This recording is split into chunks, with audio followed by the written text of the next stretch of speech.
Très heureuse de vous retrouver une fois de plus pour vous informer. Mesdames et messieurs, bienvenue. Premier titre de l'actualité, le quartier d'Isère, se trouvant dans la commune Manika, vient de réceptionner un transformateur pimpant neuf de 50 kVA ce mercredi 24 juillet 2021, fruit de leur cotisation. C'est un reportage de Fiston Salomon. Un transformateur triphasé de 50 kVA, tout neuf, qui pourra servir plus de 200 ménages. Fruit de l'air suaire, les habitants du nouveau lotissement d'Isère se sentent cotisés pour se payer ces transformateurs. Ce mercredi 14 juillet, c'était la réception officielle, un motif de satisfaction pour la population de ce coin de la ville qui lutte contre l'insécurité dans leur milieu. Avant tout, je vous dis, c'est la grande joie des habitants du quartier d'Isère. C'est la grande joie. Malgré les souffrances, malgré les appels aux autorités, nous nous sommes dit nous prenons en charge. Avoir un transformateur est une chose, le connecter au réseau SNEL en est une autre.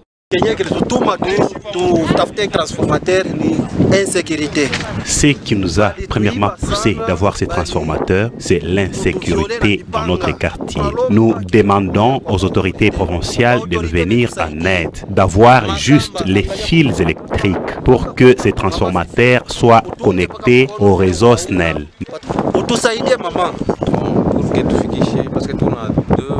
Pour que ces transformateurs soient connectés, il nous faut au moins 4000 mètres de fils électriques. Une main forte de la part des autorités provinciales serait d'une importance capitale pour que le quartier d'Isère soit électrifié. C'était le reportage de Fiston Salomon rendu par Lucie Machik. À partir du lundi prochain, il est possible d'observer une fermeture totale des stations de service si jamais le gouvernement congolais ne répondrait pas aux préoccupations lui adressées par la FEC depuis plusieurs semaines déjà. C'était à l'issue d'une réunion tenue le mardi 13 juillet 2021 entre le président de la FEC et le membre de la Chambre des hydrocarbures que cette information a été livrée à la presse. Ben Moland à Kajit. La Fédération des entreprises du Congo accorde un délai d'1 semaine au gouvernement pour qu'elles soient prises en compte de façon pratique les préoccupations formulées depuis plusieurs semaines concernant la situation des pétroliers, de plus en plus alarmante. Ce mardi 13 juillet, le président provincial de la FEC Grand Katanga a tenu une grande réunion, une semaine après son retour de Kinshasa où Patrick Moulande était allé poursuivre les discussions avec la partie gouvernementale concernée. Jusqu'à présent, l'on note des avancées, mais sur le plan des promesses. Mais fort, malheureusement, est de constater que jusqu'à présent, les avancées ont été faites. Elles ne sont jusque-là que confirmées par des promesses, mais pas encore dans les faits. Si dans une semaine, malheureusement, le gouvernement ne prend pas en charge le dossier avec diligence, là, au-delà de nos forces, nous sommes contraints de notifier l'autorité compétente provinciale par un préavis d'arrêt de distribution si dans la semaine qui suit. Il n'y a pas grève chez les pétroliers, mais la situation est terrible, précise les présidents de l'AFEC Grand Katanga. Ce n'est pas une grève, mais c'est uniquement qu'elles sont à court de stock. Reste à savoir ce qui se passera d'ici à lundi prochain, date butoir fixée par l'AFEC, avant de notifier les autorités compétentes pour un préavis d'arrêt des distributions des produits pétroliers dans toutes les stations-service. Et parlons infrastructure à présent, après plusieurs plaintes des habitants logeant sur l'avenue Polo, située au quartier Motoshi, le gouvernement provincial du Lualaba a initié les travaux d'asphaltage de cette artère. Patient Parker Kabamba nous en dit plus. Le gouvernement provincial du Lualaba est plus que déterminé à doter à la province des infrastructures dignes de sa taille. Après l'asphaltage des différentes avenues de la capitale mondiale du cobalt, c'est le tour de l'avenue Polo au quartier Motoshi de recevoir aussi sa première couche de roulement. Et la population ne peut que se réjouir. Bon, nos impressions sont là concernant auparavant quand même c'était sale. Aujourd'hui nous avons vu, ils ont quand même travaillé, mais ils n'ont pas encore terminé. Voilà ce qu'on puisse ajouter une troisième couche. Les travaux vont bon train, cependant, la population plaide pour le curage des drains. Du côté rond-point là-bas, il y a les sables qu'on a laissés et puis je pense qu'ils viendront toujours, ils viendront pour arranger parce que concernant les caniveaux, bientôt là nous allons entamer la saison de pluie. Et comme il n'y a pas de caniveaux, je ne sais pas ce qui va se passer pendant la saison de pluie. Il y a peu, le gouvernement provincial du Lualaba a initié toute une série de travaux de réhabilitation des routes, y compris la construction de l'autoroute. Et puis l'humanité tout entière célèbre ce jeudi 15 juin la journée de compétences des jeunes pour mettre en lumière l'importance de la transmission des jeunes générations des compétences nécessaires à l'emploi, à l'obtention d'un travail décent et à l'entrepreneuriat. Reportage de Elisha Kaondé. Entre vieux et jeunes, c'est devenu presque un conflit de générations. D'un côté, les anciens ne veulent pas passer l'arme et de l'autre côté, la nouvelle énergie veut arracher de demain de plus âgés l'apport du loin. La formation que nous on a reçue, elle est différente de la formation reçue par les jeunes aujourd'hui. Pour aller à l'université, il y avait un examen qu'on appelait l'examen de maturité. On ne se plaint pas, la confiance. Madame se mérite. La confiance ne se réclame pas. Si vous voulez qu'on vous fasse confiance, que vous êtes compétent, vous devez mériter ça par votre agir et par votre faire. La jeunesse compétente qu'elle se voit s'est dite prête à prendre la relève, bien que les obstacles ne sont pas inévitables. C'est un problème, surtout quand vous n'avez pas des couvertures, vous n'avez pas de parapluies ou des recommandations. Ces derniers sont freinés par ces antivaleurs, les clientélismes, les tribalismes, les appartenances politiques qui mettent un frein à la méritocratie. Et c'est ce qui empêche en fait quelque part le développement de notre province parce que les compétences ne sont pas mises en avant. Vous savez que ce n'est pas facile de céder sa place à quelqu'un qui vient. En marge de la célébration de la journée des compétences des jeunes, le Conseil provincial de la jeunesse, le Lualaba, pense quand même à mettre en exergue cette valeur juvénile. Organiser un atelier où nous allons vraiment nous asseoir tous les jeunes pour essayer de montrer à la face du monde que la jeunesse a des compétences qu'il faut exploiter pour le développement d'un pays. La journée a été proclamée par l'Assemblée des Nations Unies en 2014.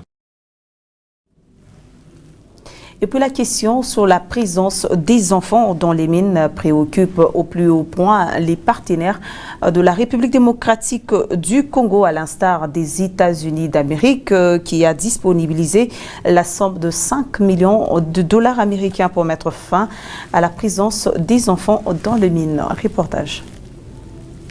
Sortir les enfants dans les mines, c'est un souhait exprimé régulièrement par les organismes internationaux et nationaux. Malgré les gros financements sur cette problématique, les enfants sont toujours visibles dans les sites miniers. Pour cette même lutte, le gouvernement américain a débloqué 5 millions de dollars américains. La nouvelle est bien accueillie par les encadreurs des femmes et les enfants. S'il faut sortir les femmes et les enfants dans les mines, c'est une très bonne chose parce que c'est une lutte que nous avions déjà commencé à faire depuis 2008. Julie Casal voit la solution ailleurs pour arriver à effacer complètement la présence des enfants dans les mines. Quand on donne l'argent à quelqu'un et qu'il n'y a pas suivi, qu'est-ce qu'il va faire?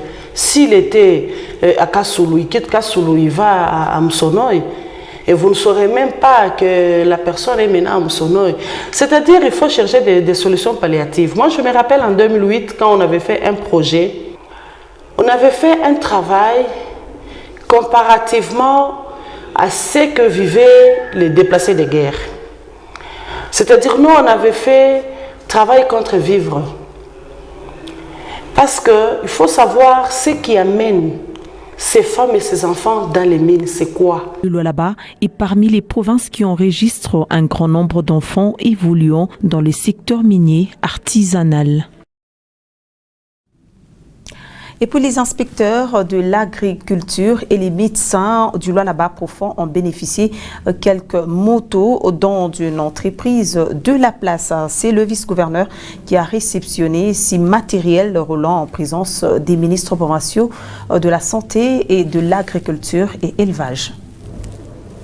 Les médecins et les inspecteurs de la Grippel de l'intérieur du Lualaba viennent d'être renforcés à moyen de locomotion avec 5 motos. C'est son représentant dans la province qui est allé livrer ce matériel roulant tout neuf au gouverneur intérimaire. La cérémonie des remises s'est déroulée à l'esplanade du gouvernorat en présence de quelques membres de l'exécutif provincial, dont Jules Kabouit de la Santé et Louise Mouilechi de l'Agriculture, Pêche et Élevage. Le représentant du bienfaiteur a rassuré Fifi Masuka Saini de la disponibilité de son entreprise à accompagner le gouvernement provincial dans sa politique agricole et sanitaire.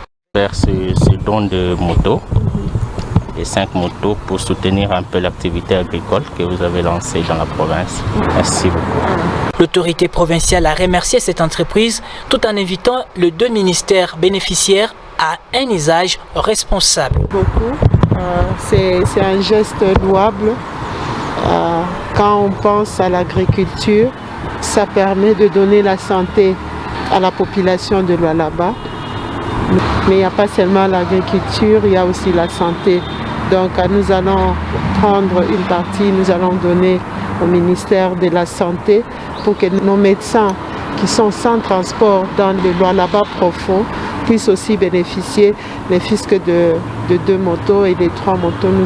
Les 2 autres, nous allons donner à l'agriculture.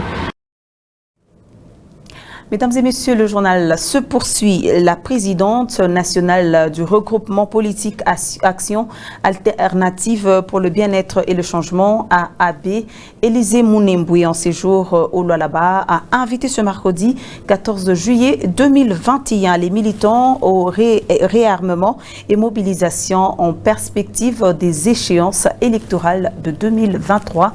Raphaël Oblandi pour le reportage.